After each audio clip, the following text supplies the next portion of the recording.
Oke, baik teman-teman semua. Semangat pagi, selamat malam. Perkenalkan saya Diana, saya adalah produk spesialis dari Forever Health Indonesia. Baik Bapak Ibu, seperti biasa setiap hari Kamis jam 8 malam ya kita selalu mengadakan acara rutin seminar kesehatan Dr. Winda secara online dan setiap hari Selasa seminar kesehatan Dr. Winda secara offline ya.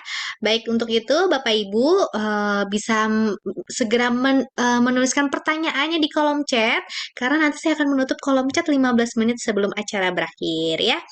Oke, baik teman-teman, supaya seminar kesehatan kita dapat berjalan dengan lancar, pastikan Bapak Ibu tidak menyalakan mikrofonnya ya sebelum Dokter Winda sampai Dokter Winda nanti selesai menyampaikan materinya. Baik, Bapak Ibu, kita berikan tepuk tangan ya, kita sambut dulu pembicara kita yang luar biasa ya, yang cantik, yang selalu Bapak Ibu rindukan ya, yaitu Dokter Winda. Halo, Ah, tepuk tangan virtual ya. tepuk tangan virtual. Oke, baik teman-teman. Demi kenyamanan bersama, saya izin mematikan mic-nya ya, Dokter Winda. Kalau begitu, saya persilahkan ya. Temanya malam hari ini adalah manfaat flavanol untuk diabetes ya. Oke. Sudah muncul, Dok? Oke, udah muncul? Oke, baik. Silakan Dokter Winda. Oke, thank you di semangat pagi teman-teman FHI. Gimana nih kabarnya? Saya sehat ya semuanya ya. Syukurlah, senang deh ketemu lagi kita hari ini tentunya dengan topik kali ini adalah tentang diabetes.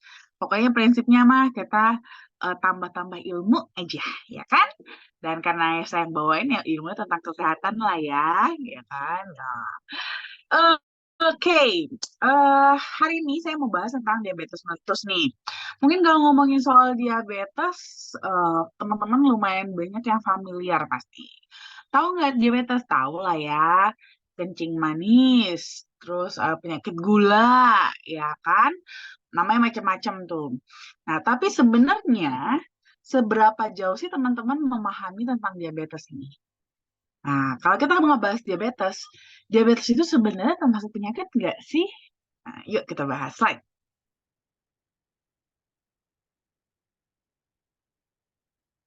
Nah, ternyata teman-teman, diabetes itu bukan penyakit justru, ya. Diabetes itu dia adalah kumpulan kumpulan gejala. Jadi itu sebenarnya adalah suatu sindroma ya atau kumpulan gejala yang timbul karena adanya peningkatan kadar gula darah. Nah, peningkatan kadar gula darah ini kan sebenarnya normal ya. Normal dan semua dari kita pasti ngalamin yang namanya peningkatan kadar gula darah. Kapan? Yaitu pada saat kita habis makan. Kita semua habis makan itu pasti gula darahnya naik, itu pasti. Tapi kenapa kita nggak jadi diabetes? Nah, karena normalnya kalau habis kita makan, kadar gula darah kita itu naik, lalu habis itu akan turun ya menjadi normal. Setelah naik dia akan kembali turun menjadi normal. Perbedaannya pada pasien diabetes, nah pada kasus diabetes itu dia setelah kadar gulanya naik, itu dia tetap naik terus, nggak turun-turun. Nah inilah nanti kalau nggak turun-turun dalam waktu yang lumayan lama, ini mulai akan timbul gejala-gejala. Gejala-gejalanya bahkan nggak cuma satu, ya banyak gejala-gejala yang timbul. Nah, kumpulan gejala-gejala inilah yang disebut sebagai diabetes mellitus. Dan kenapa kok bisa sih gula darahnya tuh tinggi, nggak turun-turun? Karena dia mengalami kekurangan insulin. Nah, kekurangan insulin ini pun bisa karena kekurangan yang absolut maupun relatif. Slide. Nah, makanya teman-teman ya, walaupun kita bilang dia apa selama ini kan mikir kan diabetes itu penyakit ya kan. Jadi diabetes itu sebenarnya bukan penyakit ya, sindroma. Makanya diabetes itu tidak bisa disembuhkan, tapi dikontrol. Dan diabetes itu tipenya sebenarnya ada banyak ya. Yang paling kita familiar itu adalah diabetes yang tipe 2. Tapi ada juga diabetes tipe 1, diabetes gestasional. Ini adalah diabetes yang pada ibu hamil. Jadi pas hamil aja kena diabetesnya gitu. Begitu selesai hamil udah melahirkan itu nggak diabetes lagi. Ataupun tipe-tipe yang lain. Tapi saya nggak akan bahas semua tipe. Saya akan fokus terutama adalah yang paling kita familiar ini ya, yaitu diabetes tipe 2. Mungkin ada sedikit tentang diabetes tipe 1 untuk sebagai pembandingnya. Slide. Nah, ini dia gejala-gejalanya. Nah, tadi kan saya katakan diabetes itu kan dia adalah suatu kumpulan gejala yang timbul karena gula darahnya naik. Nah, jadi kalau seandainya nih teman-teman ada mengalami gejala-gejala ini, beberapa dari gejala ini lalu dicek ternyata gula darahnya naik, itu adalah tanda-tanda diabetes. Nah, gejalanya apa aja? Bisa mengalami yang namanya polidipsi. Polidipsi ini adalah rasa haus yang berlebihan. Padahal lagi nggak kepanasan. Biasanya kita kalau gerah itu baru kita bawaannya aus. Kalau umpamanya kayak kita di tempat adem, di ruang AC gitu ya. Kita kan jarang justru ngerasa aus kan. Nah, ini justru kita padahal di ruang AC, udaranya adem, dingin, tapi kok bawaannya haus. Nah, ini hati-hati ya. Terus juga kita bisa mengalami yang namanya poliuria. Poliuria ini artinya sering kencing. Tapi dikatakan poliuria, tapi kalau sering kencingnya itu di malam hari. Kalau umpamanya kita di siang-siang gitu, pagi sampai sore, terus kita sering kencing-kencing, itu sebenarnya masih wajar, ya. Karena kan kita minum, ya kan pada saat kondisi kita lagi terbangun seperti ini, terjaga seperti ini, kan kita minum, bentar kita minum, minum, minum, wajar kita kencing-kencing. Nah, cuman kalau di malam hari, kan kita lagi tidur, lagi bobo, ya kan sambil tidur kan nggak sambil minum, ya kan? Paling kita kalau mau mau minum, itu biasanya pas sebelum tidurnya aja, gitu kan, sebelum tidur minum dulu, gitu kan, habis itu kita tidur. Nah, harusnya kita tuh nggak bangun untuk kencing. Atau kalaupun bangun, itu bangunnya cuma satu dua kali aja. Itu udah paling banyak. Nah, ini kalau pada diabetes, itu tuh bisa bangun sampai lebih dari 3 kali dalam satu malam itu. Selama dia tidur ya, selama waktu tidur, itu tuh bisa sampai terbangun hanya untuk kencing. Nah, ini waspadai juga. Ini disebut dengan poliuri. Lalu ada juga polifagia. Polifagia ini bawaannya adalah cepat lapar, tapi bukan berarti rakus ya. Beda. Kalau umpamanya yang di sini menjadi polifagia itu adalah apa namanya? Biasanya kalau umpama kita bawaannya cepet lapar, makan mulu, ya rakus kayak tadi, harusnya kan berat badan kita naik dong, ya kan? Atau seenggaknya stay. Ada kan beberapa orang juga kan ibaratnya padahal makannya banyak gitu ya, tapi berat badannya segitu-segitu aja gitu. Itu mah normal. Itu tidak diabetes ya. Tapi kalau pada polifagia, dia tuh banyak makannya, bawaannya lapar-lapar, tapi malah berat badannya menurun. Dan itu menurunnya bukan menurun sedikit-sedikit, cenderung drastis. Ya, nah itu juga harus waspadai itu. Itu juga salah satu juga tanda-tanda diabetes. Lalu juga kalau dites urinnya tuh manis ya, atau ada kandungan gulanya yang disebut dengan glukosuria. Lalu juga padahal tadi makannya banyak ya kan, padahal udah makan banyak ya, dikit-dikit lapar. Tapi badannya tetap lemes ya, lemes, gampang capek. Terus nafasnya tuh bau keton. Lalu sering juga mengalami kesemutan pada jari-jari tangan maupun jari-jari kaki. Yang disertai juga biasanya sama gatal-gatal juga. Jadi kayak kulitnya tuh kering dan gatal rasanya. Lalu juga bisa juga sudah mulai kalau umpamanya kenanya mulai ke penglihatannya tuh mulai kabur. Terus juga kalau ada luka, itu lukanya tuh sulit sembuh dan juga bahkan bisa mengakibatkan libidonya menurun. Slide. Nah, sebenarnya apa sih yang terjadi pada kasus sorry, pada diabetes ini? Jadi kan tadi gula darahnya itu pada kasus diabetes itu kan gula darahnya tinggi. Jatuh banget. Jadi karena gulanya tinggi, itu eh, kenapa bisa nggak turun? Karena insulinnya tidak bekerja. Kenapa insulinnya bisa tidak bekerja? Insulin ini tidak bekerja itu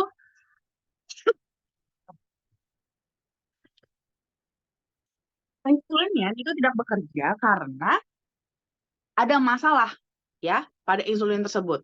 Jadi kalau pada diabetes tipe 2, teman-teman, itu insulin itu kan sebenarnya dia perannya adalah untuk eh, menempel pada gembok yang ada di sel tubuh kita supaya membuka gerbang di dalam sel tersebut. Jadi bisa berpindah ya, berpindah gulanya dari dalam darah ke dalam sel. Nah, kalau pada diabetes tipe 2 itu insulinnya tuh sebenarnya banyak ya, si insulinnya banyak, cukup insulinnya. Cuman nggak mau connect ke gemboknya tadi. Sehingga dia punya si sel kita yang punya gerbang tadi itu nggak bisa dibuka. Akhirnya gulanya nggak bisa pindah, tidak bisa berpindah dari pembuluh darah ke dalam sel.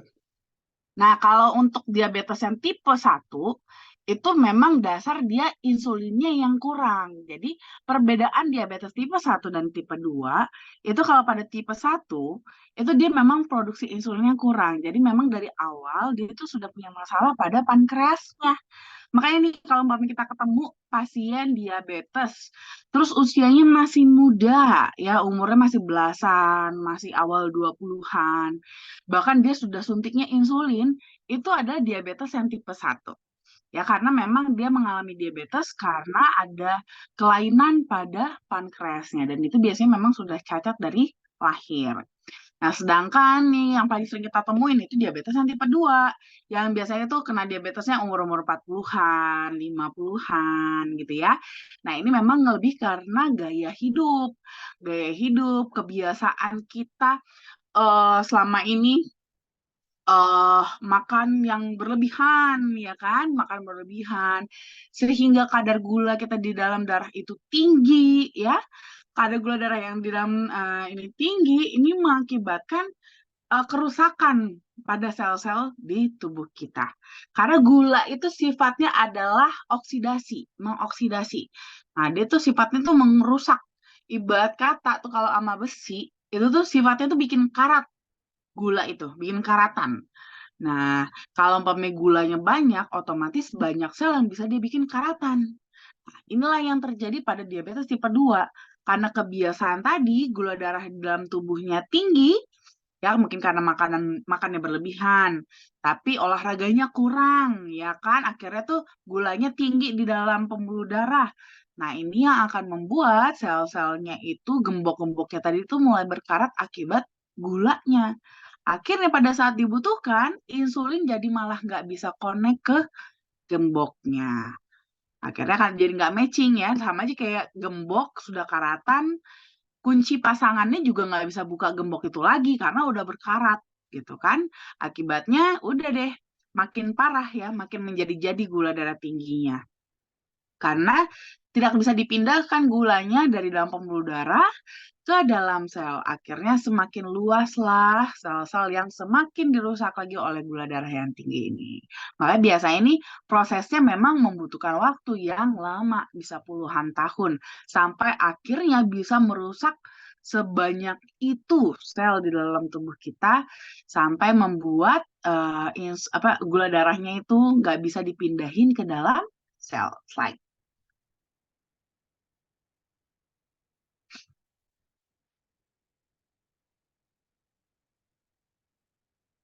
Nah, ini dia.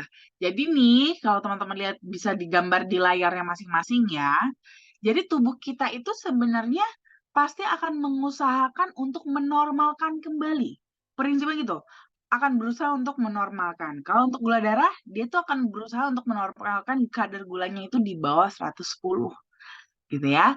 Nah, jadi pada saat kita makan contohnya gitu kan, kita makan, itu kan gula darah kita naik di atas 110. Nah, ini akan diberikan respon nih. Ya, akan diberikan sinyal ke otak, otak, itu gula darahnya tinggi. Turunin dong gitu kan. Nah, akhirnya otak mengirim sinyal nih ke pankreas. Nah, di pankreas itu ada namanya sel beta. Nah, sel beta inilah nanti yang akan memproduksi insulin. Nah, insulin akan dikeluarkan, lalu dia membuka nih gerbang-gerbangnya tadi, gembok-gembok tadi. Ya, pertama yang akan dia buka adalah gembok-gembok di sel otot. ya. Gembok-gembok di sel otot ini dibuka-bukain supaya gulanya tadi yang ada di pembuluh darah bisa dipindahin ke dalam otot. Nanti di otot itu akan digunakan untuk metabolisme, untuk jadi energi. Nah, cuman nih mungkin gitu ya, kadang-kadang kan kita apa namanya memakai otot kita itu nggak banyak, nggak butuh energinya banyak, sehingga gula yang bisa dipindahin ke otot juga nggak bisa banyak, gitu. Jadi di dalam pembuluh darah masih tinggi. Jadi gimana dong kalau kayak gitu? Nah, oke deh kalau gitu simpen aja dulu kelebihannya di mana? Di liver, ya. Nah, jadi sisa gula yang masih tinggi tadi itu dipindahin ke liver. Liver itu tempat penyimpanan kelebihan gula. Makanya nih, kalau kita kelebihan berat badan, yang gede pertama adalah perutnya, ya kan? Nah, di sini di liver akan disimpan dulu sebagai tabungan, ya. Tabungan gulanya disimpan di liver. Sampai nanti yang di dalam pembuluh darah bisa kembali normal di bawah 110. Nah, nanti seiring waktu kan kita tetap beraktivitas nih. Kita beraktivitas, si sel otot kita akan ngambil lagi tuh, ya, akan ngambil lagi gula yang di dalam darah. Diambil lagi dalam selang-selang waktu gitu ya. Dalam waktu beberapa jam, nanti ngambil lagi gitu ya. Sehingga sampai nanti kita punya gula darah itu mulai menurun. Nah, pada saat mulai menurun nih, akan berusaha tubuh kita untuk minta lagi, normalin lagi, naikin lagi. Nah, dia akan ngirim sinyal nih ke otak. Dikirim sinyal ke otak untuk mengisi ya, mengisi gula darah kita lagi supaya bisa kembali meningkat gitu. Nah, ini biasanya otak akan kembali merespon ke lambung dulu. Di lambung kita tuh dibikin, hey, untuk kode gitu, kode ke kita kalau kita lapar gitu ya, lapar supaya kita mengisi makanan supaya kadar gula kita bisa naik lagi. Nah, cuman kadang-kadang nih kan kita belum tentu pada saat lapar di detik itu juga kita langsung makan, ya kan? Kadang-kadang kita mungkin lagi di tengah aktivitas atau kita masih nunggu pesanannya keluar dan segala macam. Nah, ini untuk sementara itu otak akan mengirim sinyal ke pankreas dulu. Di pankreas di sini yang diberi sinyal adalah namanya sel alfa. Sel alfa ini akan mengeluarkan yang namanya glukagon. Nah, glukagon ini kali ini untuk buka simpenannya, simpenan yang di liver tadi, ya. Di liver tadi kan udah ada tabungan glukosa nih. Nah, itu dibuka oleh glukagon, dikeluarin deh sebagian. Keluarin dulu sebagian gulanya supaya masuk dulu ke dalam pembuluh darah, supaya di dalam pembuluh darah bisa kadar gulanya agak meningkat sampai ke batas yang normal kembali. Makanya itu yang bikin kita tuh umpamanya habis lapar gak langsung sampai pingsan, ya kan, masih bisa bertahan karena di sini ada peran glukagon yang mengeluarkan deposit atau tabungan dari gula-gula yang disimpan di liver. Slide.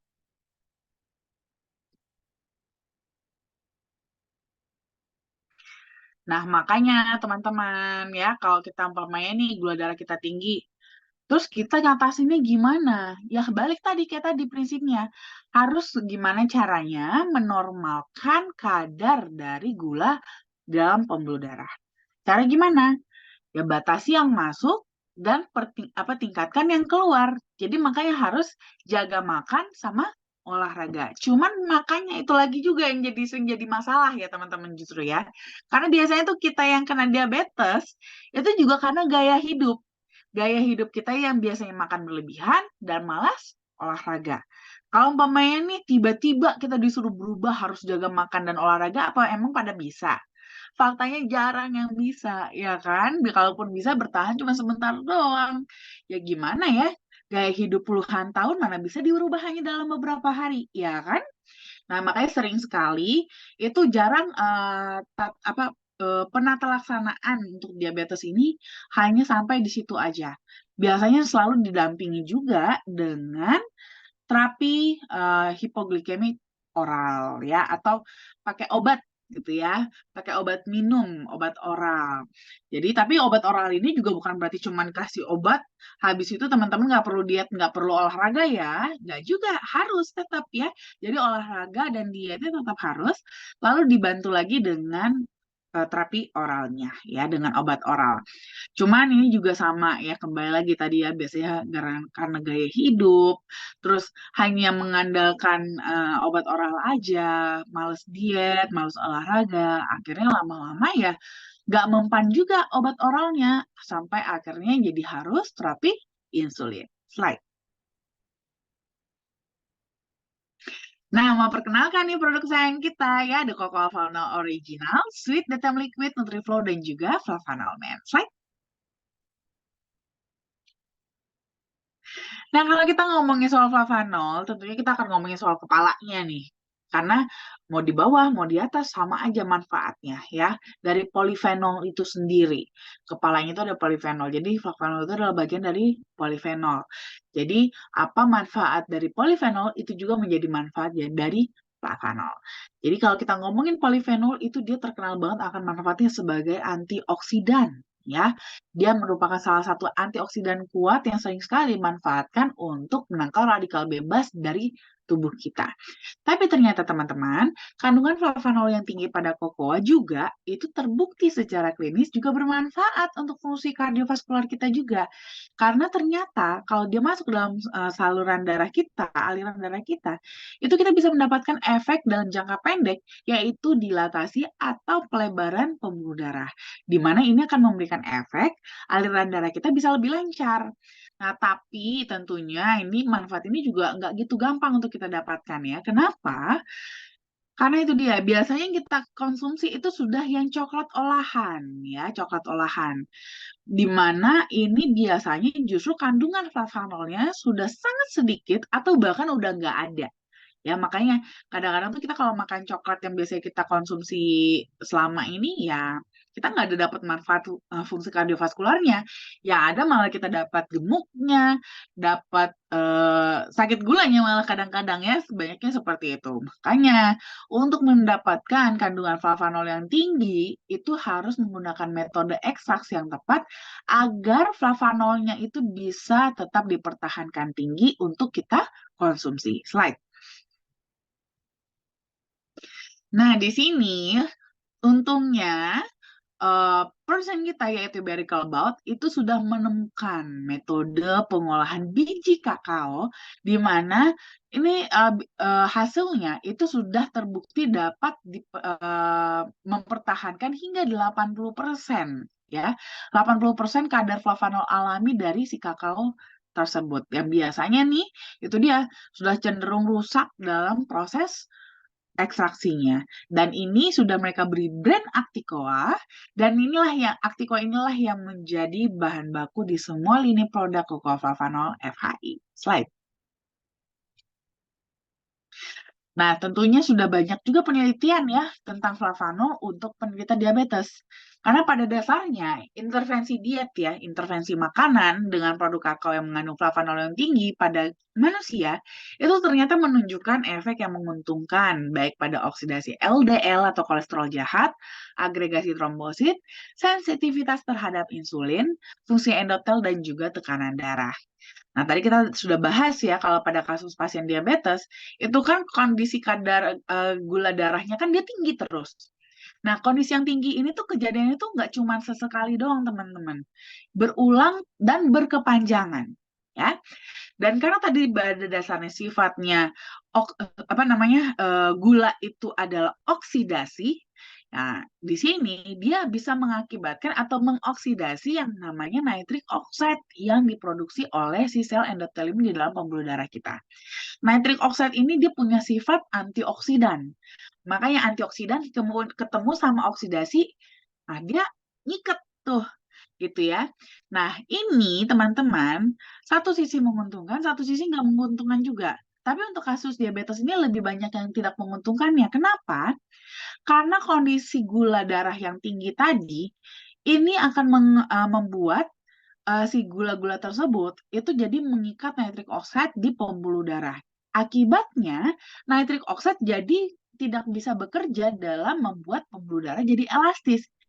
Ini akan membuat kita punya pembuluh darah jadi makin lemah, ya, makin lemah, kaku, sempit, dan ini bisa mengganggu fungsi dari si pembuluh darah itu sendiri, karena bisa mengganggu aliran darah.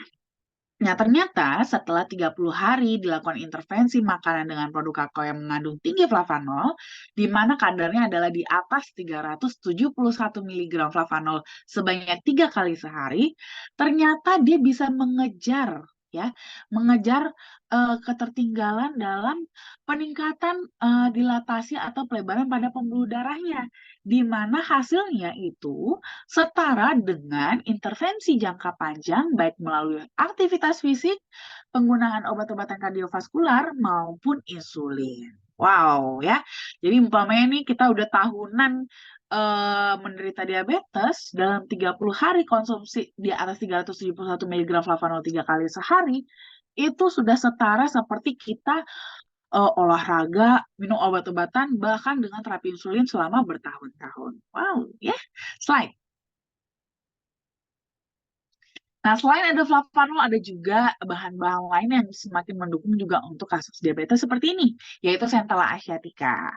Centella asiatica itu ternyata dia punya kandungan yang namanya malonyl serum, di mana serum ini itu mampu memperbaiki organ pankreas, ya, di mana ini bagus sekali ya untuk pasien-pasien diabetes, karena kan kalau diabetes itu ujung-ujungnya nanti yang akan kena akibat paling berat adalah pankreasnya. Nah, selain itu juga dia merupakan antioksidan yang tinggi juga, ya, sehingga bisa membantu untuk mengurangi radikal bebas akibat gula dan juga meningkatkan sensitivitas terhadap insulin. Slide.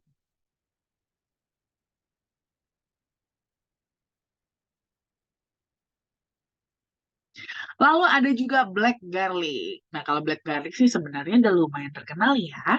Manfaatnya dia tuh adalah bawang putih juga, tapi versi fermentasinya. Sehingga aktivitas antioksidannya itu lebih kuat dibandingkan bawang putih.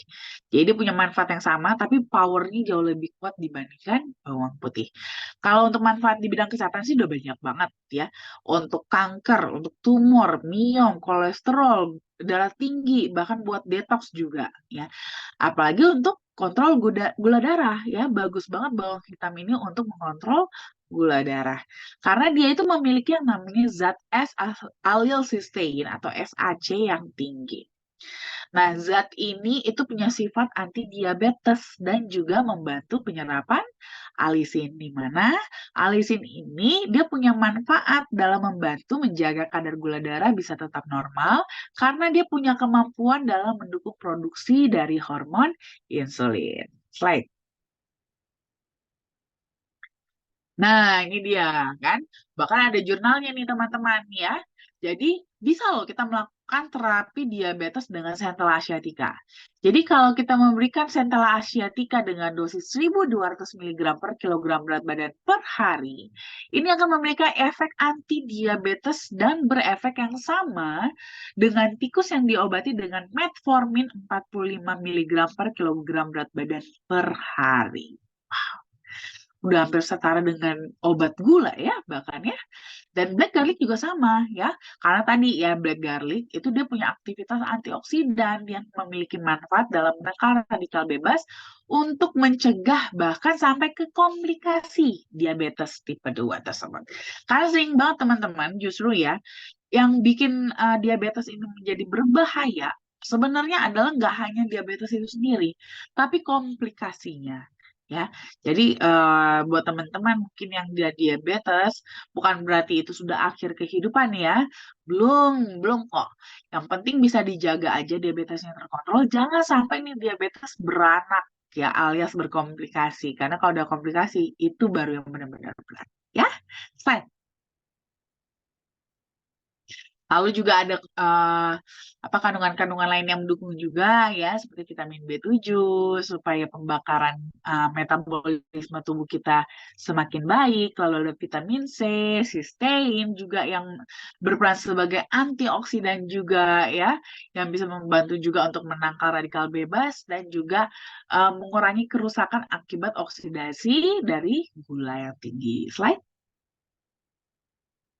Lalu tentunya sudah ada studi klinis juga ya, studi klinis yang bisa mendukung manfaat kokolflavano untuk diabetes ini ya. Seperti di sini ada salah satunya adalah yang meneliti tentang fungsi hubungan antara fungsi endotelium, nitric oxide dan juga kokolflavano.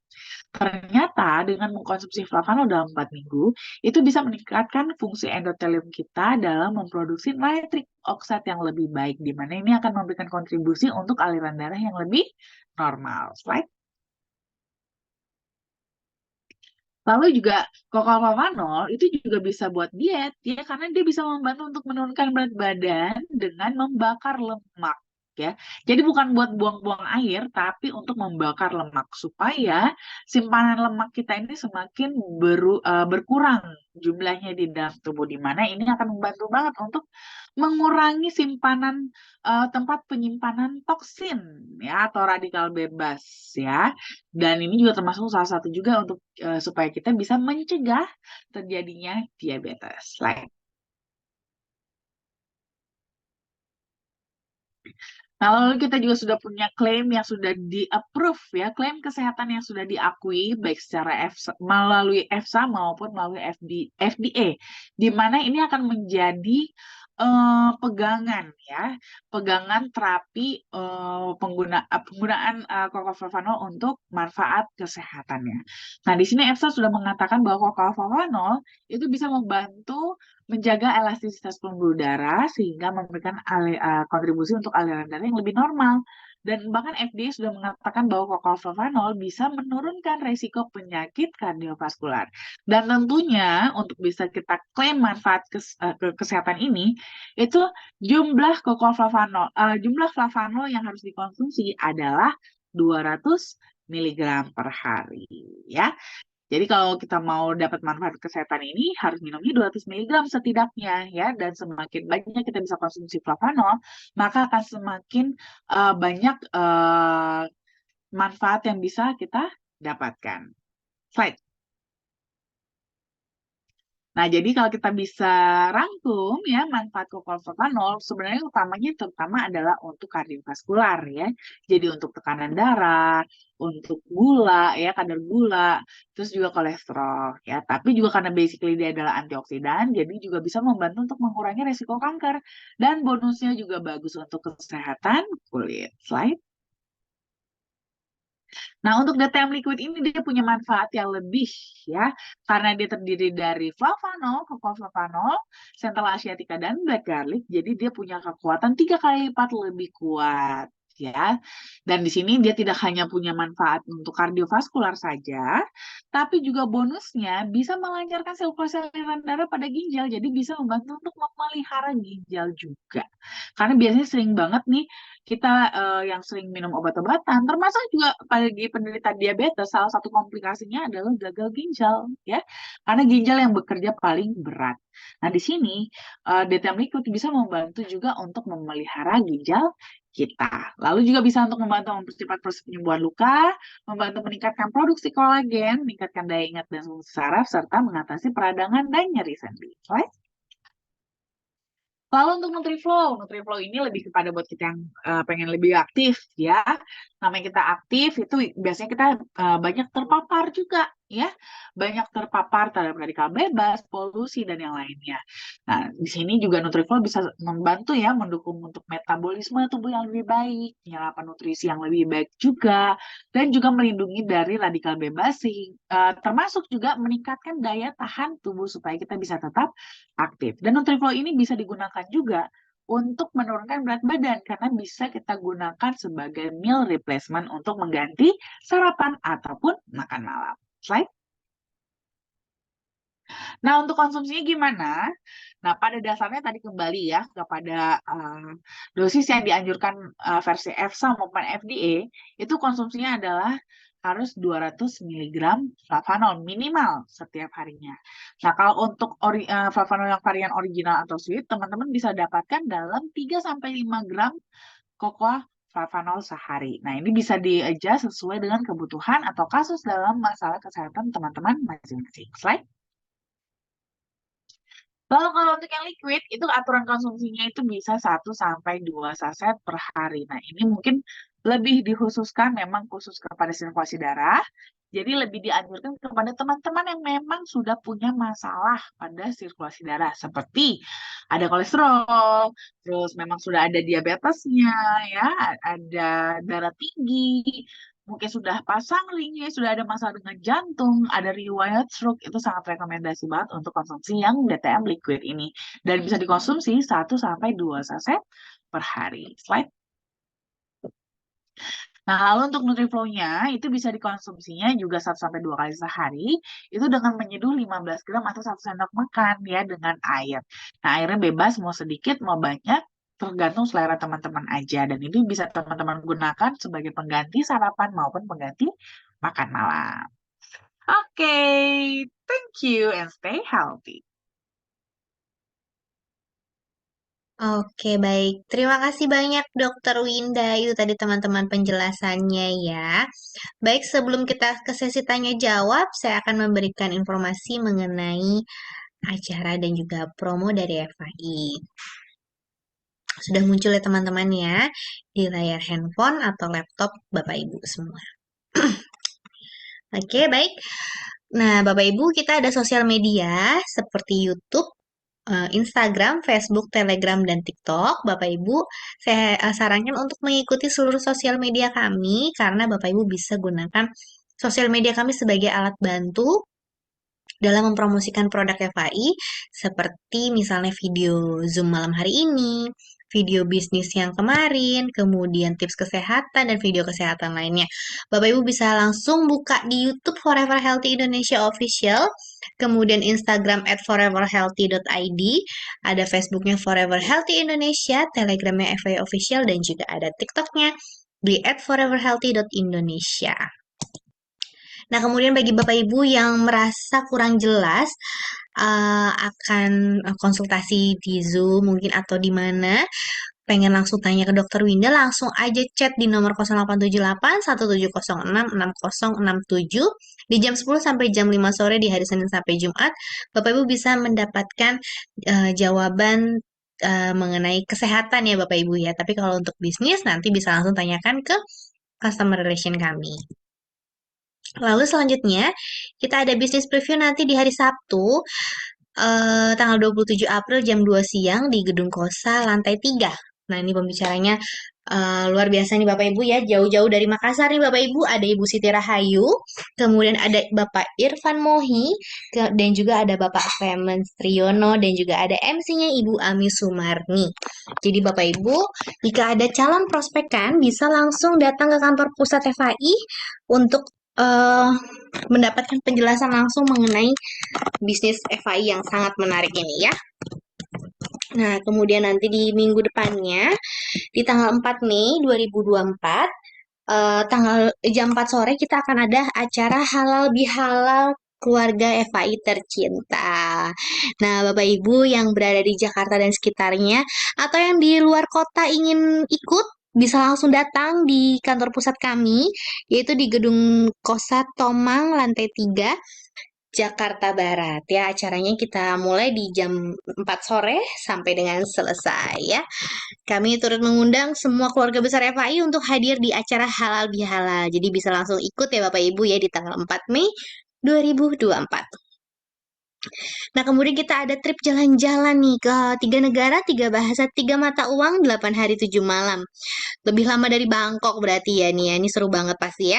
Ini periode sudah kita mulai dari tanggal 1 Februari sampai nanti 31 Juli 2024. Caranya dengan mengumpulkan 300 poin atau mengumpulkan 99 poin dan 18.000 CV pairing. Oke, baik Bapak Ibu, itu tadi juga promo dan juga acaranya ya, menarik sekali ya Bapak Ibu ya. Pastikan Bapak Ibu mengikuti acara-acara yang FAI jalankan. Oke, kita langsung ke sesi tanya jawab ya Dok ya. Pertanyaan Oke. dari, oke, ada pertanyaan dari Bu Audi. Dokter Winda bertanya tentang penyakit amyotrophic lateral sclerosis atau ALS dan tindakannya. Terima kasih. Oke. eh Sorry, saya karena nggak bisa lihat ininya. Apa tadi penyakitnya? Amyotrofik, amyotrofik lateral sklerosis, ALS, Dok. Oke.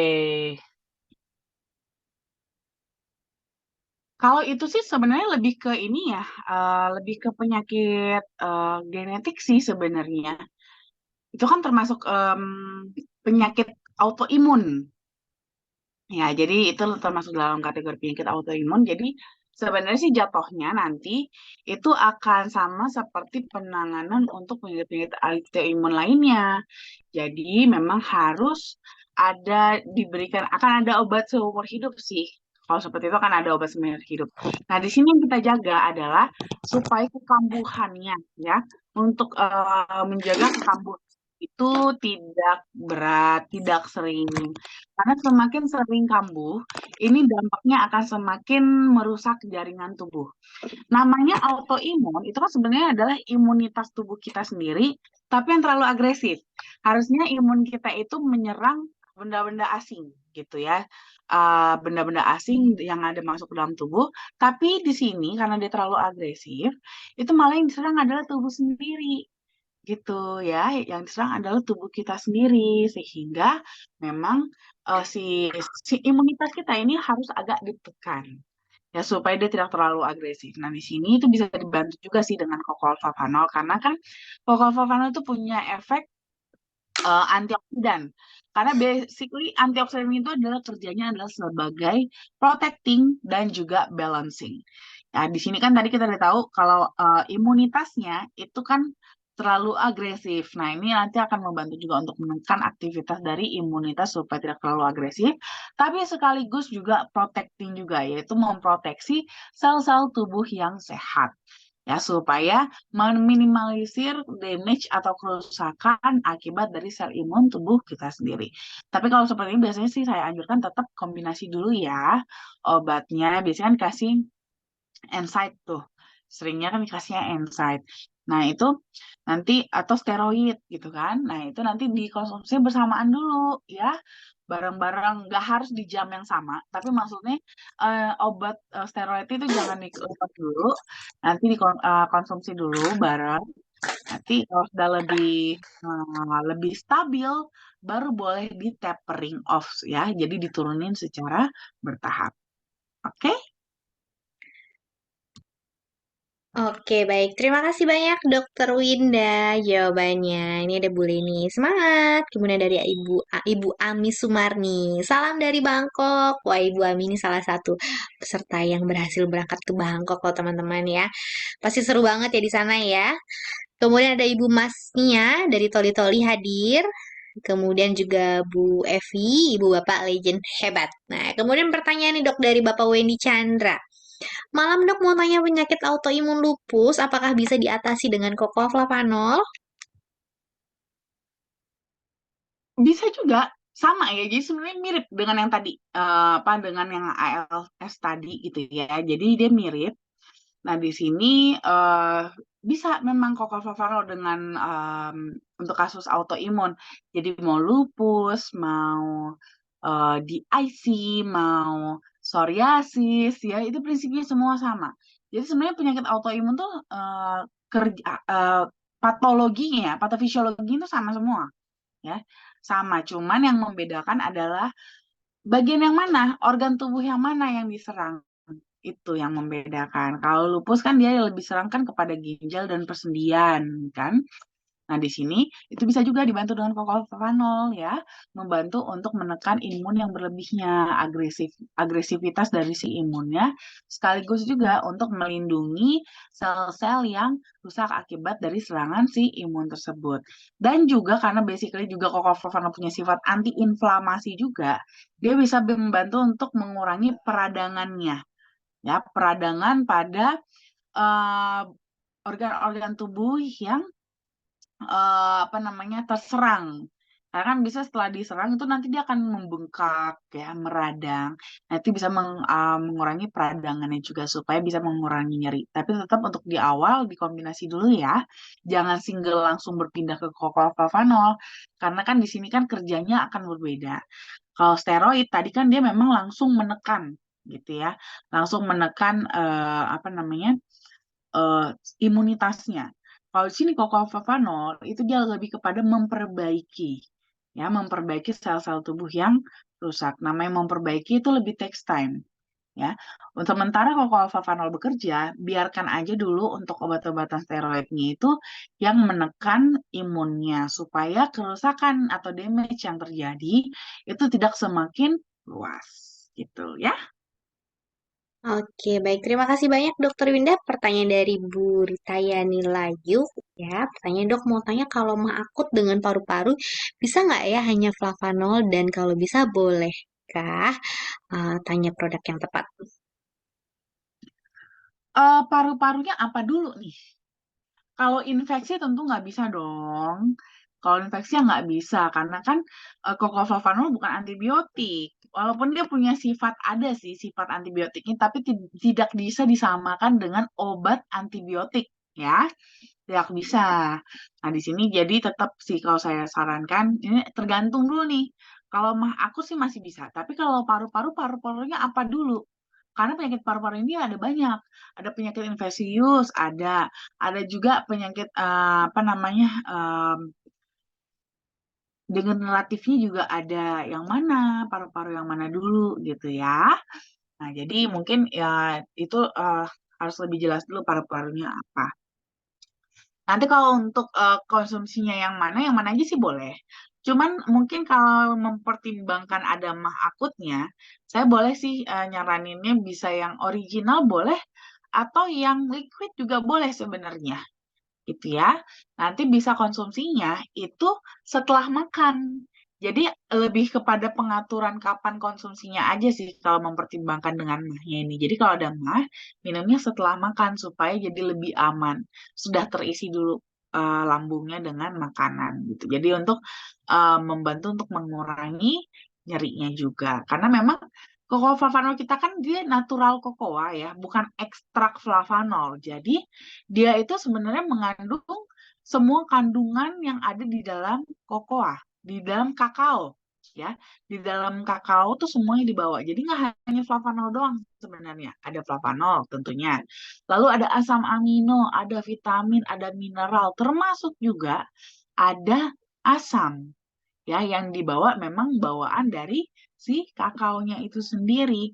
Jadi memang bagi kasus mah kadang-kadang ada yang agak sensitif itu bisa ke-trigger. Kayak saya pribadi juga saya kebetulan memang punya mah gitu ya. Awal-awal konsumsi flavanol memang agak kurang nyaman. Makanya biasanya saya ngakalinnya konsumsinya itu setelah makan dulu. Jadi nggak di perut kosong. Tapi sekarang ya setelah lebih baik, udah lebih rutin kan udah lebih baik nih. Mahnya juga sudah semakin, lambungnya sudah semakin toleran. Itu jadi udah kapanpun konsumsi kocovovanol baik dalam perut kosong sekalipun udah lebih aman gitu.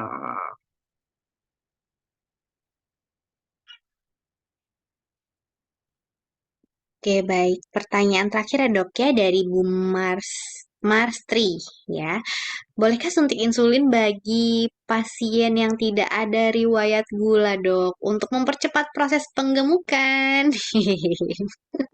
Wah, kalau saya sih tidak nganjurin ya. Kalau saya sih tidak menganjurkan. Kenapa? Karena ini walau bagaimanapun nanti akan berdampak pada pankreas. Ya, karena kan sebenarnya yang tugasnya menghasilkan insulin itu adalah pankreas. Kalau disuntik insulin, padahal tidak ada masalah dengan gula, itu malah akan membuat eh, kerja apa pertama akan membuat pankreas itu jadi malas. Dan yang kedua, kalau nggak ada gula, lalu disuntik insulin, itu malah bisa drop loh kadar gulanya. Kalau drop kadar gulanya, itu sebenarnya kondisi yang jauh lebih berbahaya dibandingkan dengan kadar gula yang tinggi. Ya, jadi nggak boleh sembarangan ya. Kalau saran saya tetap jangan. Ya, ini berbahaya. Berbahaya kalau misalnya tidak ada gula darah, tidak ada riwayat gula darah tinggi, tapi mau disuntik insulin. Kalau pengen menggemukkan badan, prinsipnya sama lagi kembali ke tadi ya. Banyakin asupan yang masuk, ya, perbanyak asupan yang masuk. Dan saran saya, jadi kalau Bapak ini pengen menggemukkan badan, seringkali kita tuh salah. Mau gemuk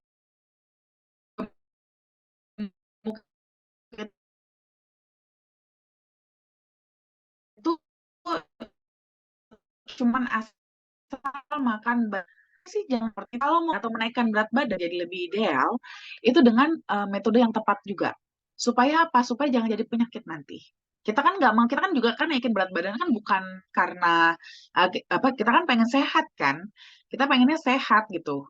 Nah, tapi jangan pula gara-gara kita pengen naikin berat badan asal-asalan naik sih berat badannya, tapi juga bertambah penyakitnya. Kita juga tentunya nggak mau seperti itu. Nah, jadi nanti boleh naikin berat badannya dengan menaikkan memperbanyak makanan ya, memperbanyak asupan yang masuk. Tapi jangan sembarangan asupan. Dipilah. Lebih banyakin tinggiin proteinnya. Ya, kadang-kadang kita nih banyak makan yang dibanyakin nasinya doang. Salah ya itu ya nggak bakalan gemuk-gemuk juga kalau seperti itu sebenarnya yang ada cuma gula darah doang tinggi. Nah yang benar adalah protein yang ditingkatkan ya proteinnya yang ditingkatkan supaya apa kalau protein yang meningkat berat badan kita yang akan ikutan naik tapi yang naik itu bukan lemak tapi otot gitu ya kalau teman-teman banyakin nasinya doang karbohidrat atau lemak yang diperbanyak itu cuman jadi naik berat badan, tapi yang naik adalah lemaknya, kadar lemak yang jadi berlebih. Dan itu nggak sehat, gitu ya. Yang lebih bagus adalah kalau seandainya naik adalah protein. Jadi kalau protein yang teman-teman banyakin konsumsinya, ini akan menaikkan massa otot. Jadi kalau massa otot yang naik, itu teman-teman nggak hanya sekedar naik berat badan, gitu ya. Gemuknya tuh bukan gemuk gelambir, tapi tuh tapi gemuknya tuh gemuk kencang, gemuk sehat gitu ya. Dan bahkan bukan gemuk ya kalau menurut saya, tapi berotot gitu, berotot jadinya. Ototnya tuh jadi lebih bagus, jadi lebih ideal berat badannya gitu. Dan bisa tetap lincah. Kan kita pengennya gitu dong. Kita pengen berat badan kita lebih naik, kita jadi lebih kuat gitu, penampilan kita lebih bagus, ya kan? Dan juga kita bisa tetap aktivitas kita bisa tetap lincah dan yang penting adalah sehat. Nah, nanti ini bisa dibanding dengan kokoflavanol. Kokoflavanol memang bisa membakar lemak, betul. Tapi bukan berarti apa namanya jadi harus pasti akan kurus. Enggak, tapi ibaratnya bisa membantu untuk memilah tadi yang kita makan. Supaya yang berlebihan yang tidak tepat itu bisa terbakar, tapi yang baik itu bisa dimanfaatkan dengan lebih baik di dalam tubuh. Justru nanti sekalian kombinasikan kokoflavanolnya. Jadi supaya karbohidrat yang berlebih, lemak yang berlebih itu dibakar jadi energi, proteinnya bisa digunakan untuk metabolisme supaya ototnya bisa semakin meningkat. Gitu ya. Oke, baik. Terima kasih banyak, Dokter Winda. Itu tadi pertanyaan terakhir ya, Dok ya. Atau bisa juga konsumsi Nutriflo ya, Dok ya. Jadi setelah makan, terus minum Nutriflo ya, karena proteinnya di situ juga tinggi ya, teman-teman ya. Jadi tinggal dibalik aja ya, Dok ya. Kalau mau diet, Nutriflo-nya sebagai pengganti makan. Kalau mau menaikkan berat badan, Nutriflo-nya ditambah dengan makan. Sama. Iya, jadi jadikan snack. Jadikan snack. Oke, baik dok. Waktunya juga udah jam 9 malam nih. Seru banget ya untuk diskusi hari ini ya. Sebelum saya tutup, ada yang ingin disampaikan Dokter Winda? Oke, seperti biasa nggak pernah bosan-bosannya saya katakan sama teman-teman untuk tetap jaga kesehatan karena kesehatan kita adalah investasi kita yang paling berharga, harta kita yang paling berharga. Dengan kita sehat, kita bisa bekerja, kita bisa berkumpul dengan keluarga, kita bisa menikmati hidup. Nah, kalau seandainya kita sakit, wah kerja nggak bisa, bersama keluarga juga jadi terganggu, apalagi boro-boro nikmatin hidup, ya kan?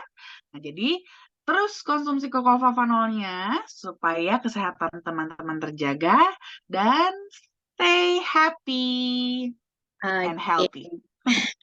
Oke, baik. Terima kasih Dokter Winda. Baik, Bapak Ibu.